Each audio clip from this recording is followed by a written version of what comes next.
अगर कोई पुलिस का अधिकारी या कर्मचारी आपके ऊपर लाठी उठाए तो नाम बता देना, हम इनको देख लेंगे सदन में। हमारी ताकत है सदन में, हमारे और भी नेताओं से लिंक है। अगर कोई आपको व्यक्तिगत परेशान करे, यहाँ से टारगेट करे, तो आप भी किसी एक का नाम देख लेना, उसका तबादला तो ऐसी जगह होगा उसको पानी भी नहीं मिलेगा पीने को।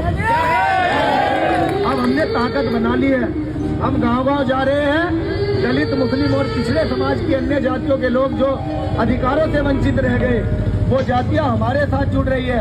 उन जातियों को, उन धर्मों को जिनका अल्पसंख्यक होने के बाद यहाँ इस देश में शोषण हो रहा है, उनके पीर पैगंबर और धार्मिक स्थलों को टारगेट करके ये सरकार नस्तो नाबूद करना चाहती है।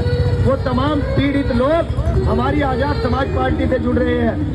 आपकी और उन सभी पीड़ितों की, वो किसी भी जाति के हो, किसी भी धर्म के हो, अगर कोई पीड़ित है तो आजाद समाज पार्टी और भीम आर्मी के पास आए, हम उनको न्याय दिलाने का काम करेंगे। हम जाति और धर्म देखकर काम नहीं करते। हम बीजेपी के लोग नहीं है, कांग्रेस के लोग नहीं है जो झूठे वादे करते हैं, लोगों को भड़काते हैं, गुमराह करते हैं। हम आजाद समाज पार्टी और डॉक्टर अंबेडकर के वंशज है। सतगुरु रविदास महाराज ने 600 साल पहले कहा कि ऐसा चाहूं राज में जहां मिले सबन को अन्न, छोट बड़े सब बसे रविदास रहे प्रसन्न। हम तो भाई ये कमिश्नर साहब, हम तो चाहते हैं कि यहाँ बेगमपुरा राज स्थापित हो। ये जो पुलिस की कर्मचारी है, इनकी हमें जरूरत ही ना पड़े। यहाँ कोई गम, किसी को कोई गम ही ना हो, यहाँ कोई किसी का शोषण ही ना करे।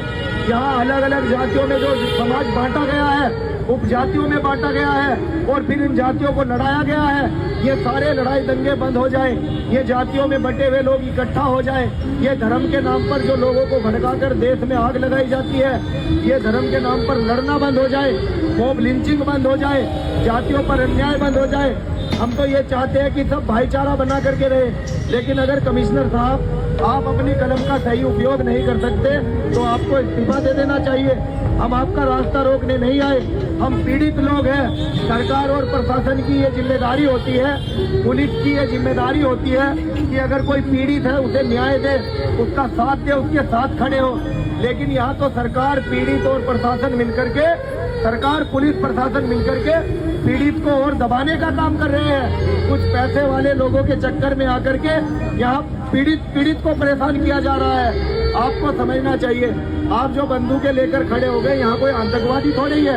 अपनी बंदूकें गाड़ी में रख दो भाई, बंदूकों की क्या जरूरत है। आपकी वर्दी का इतना खौफ है, इतना सम्मान है कि कोई भी अनुशासनहीनता नहीं करेगा। आपके सामने खड़ा होकर कोई अपमान तक नहीं करेगा। आपको समझना चाहिए, इन लोगों के डराने की बजाय आप इनकी ताकत बनो, इनका हौसला बनो। ये लोग आपका सम्मान करेंगे। इनके टैक्स के पैसे से आपको तनख्वाह मिलती है। कमिश्नर साहब ने कुछ भी कहा हो हमें नहीं पता, लेकिन अगर परमिशन नहीं दोगे, 12 तारीख को सहारनपुर के साथ साथ पश्चिम उत्तर प्रदेश, हरियाणा, पंजाब, उत्तराखंड सब जगह रविदास जयंती निकलेगी। इतनी फोर्स नहीं है तुम्हारे पास कि हर गांव में तुम रोकने के लिए आ जाओ। अब हमने कुर्बानी देना सीख लिया है। ये देश चंद पैसे वाले लोगों ने आजाद नहीं कराया। ये देश नेहरू और गांधी ने आजाद नहीं कराया, सावरकर और गोडसे ने आजाद नहीं कराया।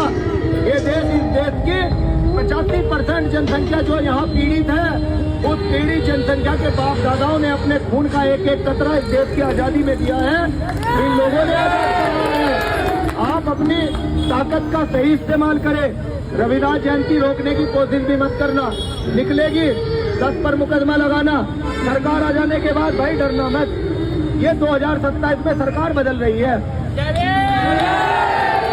सरकार आ जाने के बाद ये जो सरकारी मुकदमे आपके ऊपर लगेंगे, ये पहली बार जब दस्तखत होगा, दलित, पिछड़े और मुसलमानों पर, जो बेगुनाह लोगों पर गलत तरीके से मुकदमे लगाएगी ये सरकार, पहला काम इन मुकदमों को हटाने का ही होगा। डरना मत।